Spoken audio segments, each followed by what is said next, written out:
இணை சட்டம். அதிகாரம் 22. உன் இனத்தவன் ஒருவனின் ஆடோ மாடோ வழி தவறி திரிவதைக் கண்டும் அதை காணாதவன் போல் இருந்து விடாதே. அதை உன் இனத்தானிடம் திருப்பிக் கொண்டு போ. உனக்கு அடுத்திருப்பவன் உன்னிடமிருந்து வெகு தொலையில் இருந்தால், அல்லது அவன் யாரென்று நீ அறியாதிருந்தால், அதை உன் வீட்டுக்குள் கொண்டு போய் உன்னோடு வைத்துக்கொள். உனக்கு அடுத்திருப்பவன் அதை தேடி வரும்போது அதை அவனிடம் திருப்பிக் கொடு. உனக்கு அடுத்திருப்பவனிடமிருந்து காணாமல் போன கழுதைக்கோ ஆட்டைக்கோ வேறு எந்த பொருளுக்கோ அவ்விதமே செய். நீ அவற்றை கண்டும் காணாதவன் போல் இருந்து விடாதே. உனக்கு அடுத்திருப்பவனின் கழுதையோ மாடோ வழியில் விழுந்து கிடப்பதை கண்டும் காணாதவன் போல் இருந்து விடாதே. அதை தூக்கிவிட அவனுக்கு உதவி செய். ஆண்களின் ஆடைகளை பெண்கள் அணியலாகாது, பெண்களின் உடைகளை ஆண்கள் உடுத்தலாகாது. ஏனெனில் அப்படி செய்பவர்கள் உன் கடவுளாகிய ஆண்டவருக்கு அருவருப்பானவர்கள். வழியோரமாய் மரத்திலோ தரையிலோ குஞ்சுகள் அல்லது முட்டைகள் உள்ள பறவை கூட்டையும் அந்த குஞ்சுகள் அல்லது முட்டை மேல் தாய் உட்கார்ந்து கொண்டிருப்பதையும் கண்டால் குஞ்சுகளோடு தாயை பிடிக்காதே, தாயை போகவிடு. குஞ்சுகளை உனக்கென எடுத்துக்கொள், அப்போது உனக்கு நலமாகும், நீ நெடுநாள் வாழ்வாய். நீ புது வீட்டை கட்டும்போது உன் வீட்டு மாடியை சுற்றி கைப்பிடி சுவரை கட்டு. இல்லையெனில் ஒருவன் மாடியிலிருந்து விழுந்தால் விழுந்தவனின் இரத்தப்பழி உன் வீட்டின் மீது வரும். திராட்சை தோட்டத்தில் வேறு விதைகளை விதைக்காதே. அப்படி செய்தால் நீ விதைத்தவற்றின் பயிரையும் திராட்சை தோட்டத்தின் பலனையும் தீட்டுப்படுத்துவாய். மாட்டையும் கழுதையையும் பிணைத்து உழலாகாது.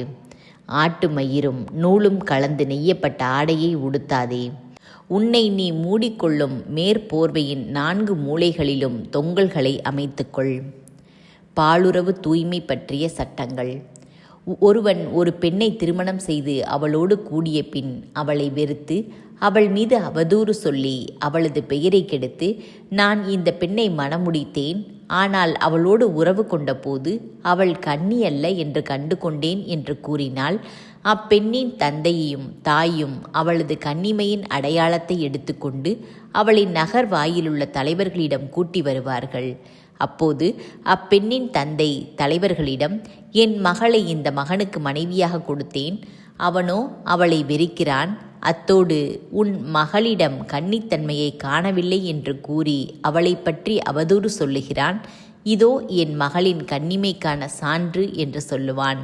பின்பு அவர்கள் நகர் தலைவர்களின் முன்னர் அந்த துணியை விரிப்பார்கள்.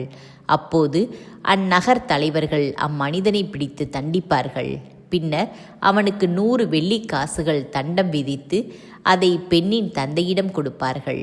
ஏனெனில் இஸ்ரேலின் கன்னி ஒருத்தி மேல் அவன் அவதூறு கூறியுள்ளான். அவளே இவனுக்கு மனைவியாக இருப்பாள். அவன் வாழ்நாள் முழுவதும் அவளை தள்ளிவிட முடியாது.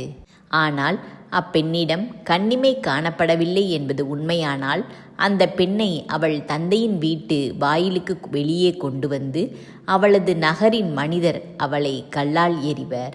அவளும் சாவாள். ஏனெனில் அவள் தன் தந்தையின் வீட்டில் இருக்கும்போதே வேசித்தனம் பண்ணி இஸ்ரேலுக்கு இழுக்கானதை செய்தாள். இவ்வாறு தீமையை உன்னிடமிருந்து அகற்று. ஒரு மனிதன் மற்றொருவனுடைய மனைவியோடு படுத்திருப்பது கண்டுபிடிக்கப்பட்டால் அப்பெண்ணும் அப்பெண்ணோடு படுத்தவனும் இருவரும் சாவர். இவ்வாறு இஸ்ரேலிலிருந்து தீமையை அகற்று. மணமாகியும் கன்னிமை கழியாத ஒருத்தியை நகரில் ஒருவன் சந்தித்து அவளோடு உறவு கொண்டால் அவர்கள் இருவரையும் நகர் வாயிலுக்கு கொண்டு போய் கல்லால் எறிவர். அவர்களும் சாவர். அவள் நகரில் இருந்தும் உதவிக்காக கூக்குரலிடப்படாததாலும் அவன் மற்றொருவனின் மனைவியை கெடுத்ததாலும் அவர்கள் சாவர். இவ்வாறு உன்னிடமிருந்து தீமையை அகற்று. ஆனால் மணமாகியும் கன்னிமை கழியாத ஒருத்தியை வயல்வெளியில் ஒருவன் கண்டு அவளை பலவந்தமாய் பிடித்து அவளோடு உறவு கொண்டால் அவளோடு உறவு கொண்ட அம்மனிதன் மட்டுமே சாகட்டும். அந்த பெண்ணுக்கு ஒரு தீங்கும் செய்ய வேண்டாம். சாவுக்கு ஏதுவான பாவம் எதுவும் அவள் செய்யவில்லை. தனக்கு அடுத்திருப்பவனை ஒருவன் தாக்கி அவனை கொல்வது போலத்தான் இதுவும். ஏனெனில் அவன் அவளை வயல்வெளியில் மேற்கொண்டான். மணமாகியும் கன்னிமை கழியாத அவள் கூக்குரலிட்டும் அவளை காப்பாற்ற எவரும் இல்லை.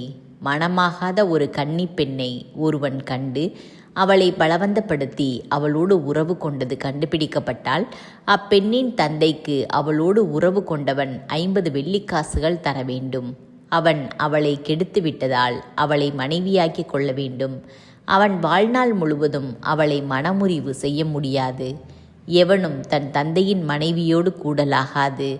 தன் தந்தையின் படுக்கையை இழிவுபடுத்தலாகாது.